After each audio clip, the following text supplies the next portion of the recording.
আসসালামু আলাইকুম রহমতুল্লাহ। দিনাজপুরের অভিভাবকবৃন্দ এবং শিক্ষার্থীবৃন্দ এবং সারা দেশে যে কোনো জায়গায় এই শিক্ষার্থীরা এই ভিডিওটা দেখলে আশা করি উপকৃত হবে। বিশেষ করে যারা ক্যাডেট কোচিং করতেছো কিংবা যারা ক্লাস 7, 8, 9, 10-এ রয়েছে তাদের জন্য এই ভিডিওটা আশা করি হেল্পফুল হবে। তোমরা অনেক সময় টিউশন পড়তে চাও বা অভিভাবকরাও চায় যে বাসায় যে ব্যক্তিগতভাবে একজন শিক্ষকের কাছে যাতে পড়া যায়, তাহলে হয়তো মানে আমাদের যে জায়গায় প্রবলেমটা হচ্ছে স্টুডেন্টরা স্পেসিফিক ওই জায়গাটুকু একটা স্যার একটু দেখাই দিবে, তাহলে বেশিরভাগ সময় দেখা যায় যে যে বড় ব্যাচ বা স্কুলে একজন শিক্ষার্থী সঠিকভাবে তার কোন জায়গায় সমস্যা কী কী দরকার এই জিনিসগুলো টিচারের সাথে সরাসরি কথা বলতে পারে না।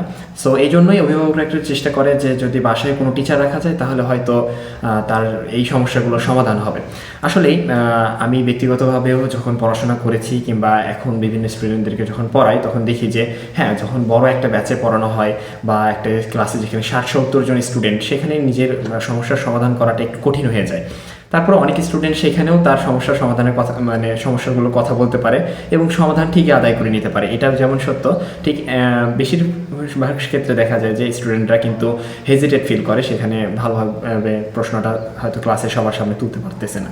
তো এই ক্ষেত্রে আমাদের একটা সমাধান হিসেবে আমরা বাসায় পড়ার কথা চিন্তা করি। তো জিনিসটা কীভাবে করলে ভালো হয় এটা নিয়ে আজকের ভিডিও। আমি মোহাম্মদ লাবিব হাসান, দিনাজপুর মেডিকেল কলেজে 2য় বর্ষের একজন শিক্ষার্থী এবং রাজশাহী ক্যাডেট কলেজের একজন প্রাক্তন ক্যাডেট।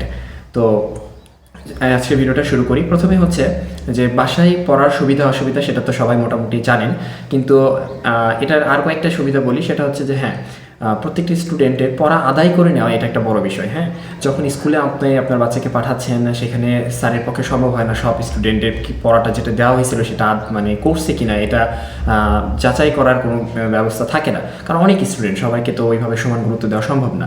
তো এটা একটা বিষয়। তারপর হচ্ছে বাসায় এসে যদি কোনো টিচার পড়ায় তাহলে আপনার সময় বাঁচবে। কিন্তু এখানে যে বিষয়টা হয়ে যায়, যখন একজন স্টুডেন্ট শুধু পড়ানো হয় তাহলে ওই স্টুডেন্টের নিজের সাথে মানে কোনো কম্পিটিশন থাকে না এখানে আর কি।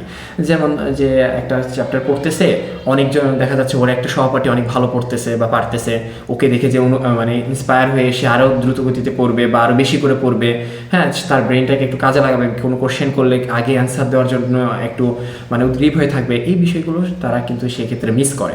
তো এই জন্য কম্পিটিশন যদি রাখতে চায় তাহলে অবশ্যই কিন্তু তাদের সহপাঠী প্রয়োজন। কিন্তু এটা কয়জন হতে পারে? আমার কাছে যেটা মনে হয় সব থেকে ভালো হয় যদি 2 থেকে 3 জন বা 4 জন একত্রে কোনো জায়গায় আপনারা পড়ানোর ব্যবস্থা করতে পারেন, তাহলে এটা স্টুডেন্টের জন্য সবচেয়ে বেশি ইফেক্টিভ হয়। এটা আমি সবচেয়ে ভালো বুঝতে পেরেছি যখন হচ্ছে আমি এই বছরে যখন স্টুডেন্ট পড়ানো শুরু করলাম, তাদেরকে আমি চেষ্টা করেছিলাম 2 থেকে 3 জন একত্রে পড়ানোর জন্য।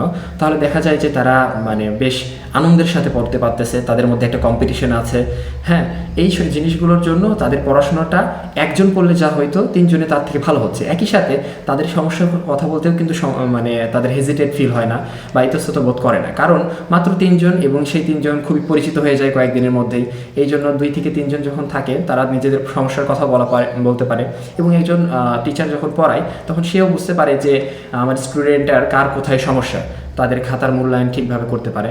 এছাড়াও আরেকটা বিষয় আছে, গুরুত্বপূর্ণ খুবই বিষয়, সেটা হচ্ছে যে আপনি যদি একজন ভালো টিচার বাসায় রাখতে চান, যে বাসায় এসে পড়াবে আর কি, তো এটা কিন্তু সবসময় সম্ভব হয় না। কারণ দেখা যায় যে আমাদের যারা মিডল ক্লাস ফ্যামিলি তারা ওই যে 7-8 হাজার টাকা বা এর বেশি টাকা দিয়ে কোনো একজন ভালো টিচারকে নিয়ে আসবে, এটা আসলে বেশিরভাগ ক্ষেত্রেই দেখা যায় যে ভালো টিচাররা এত কম টাকায় আসতে চায় না।